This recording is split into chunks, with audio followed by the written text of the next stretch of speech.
I've been a literacy coach for a number of years and recently returned to the classroom and found out just how difficult it really is to maintain programs in the classroom. One thing that's really important to me is in vocabulary instruction, especially for English language learners and children who struggle to learn to read. Our reading program does not have a lot of vocabulary instruction in it. The standard for first grade does not include vocabulary instruction other than categorizing words. These kids need an earlier start than that. They can't wait until they're reading fluently in third grade to start vocabulary instruction. So even though they can't read, I still teach words every day. I explicitly teach words using 8 steps, and I plan ahead of time. I can't just teach words off the top of my head.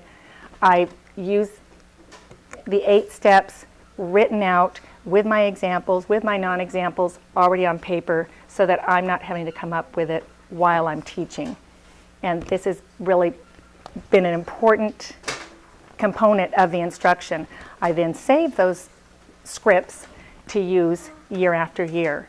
And then I can also change them depending on reactions of the kids and how well my plan worked with the students. So as a coach with the collegial coaching, I would go with teams of teachers to different classrooms. We would watch each other teach vocabulary lessons, and breaking old habits of ways that we've taught for years and years is extremely difficult to do. So again, having a structure for instruction really helped.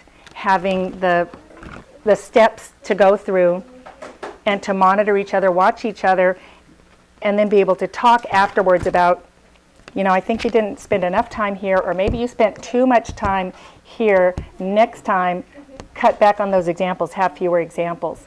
So this is a way that this can help inform your instruction and plan your instruction.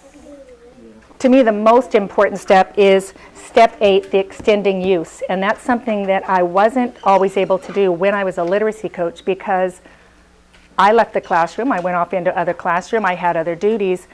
If I saw kids on the playground, I could maybe remind them of the word and see if they could use it, but I couldn't really follow up on it intensively every day. So now, as a classroom teacher, my goal is to make sure that these kids are constantly reminded of these words, that they do now know and correctly use them. I have a word on a lanyard around my neck every day that they can always see to remind them that that was the new word today. It encourages them to use it.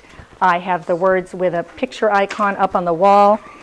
When they use the words, I reward them with our eagle feathers that students at this school collect, so that there's motivation to use the word. And even beyond the getting an eagle feather or a reward, just the smile on their face and the way they look when they know they are being really smart and using words that other first graders don't know is the most rewarding of all.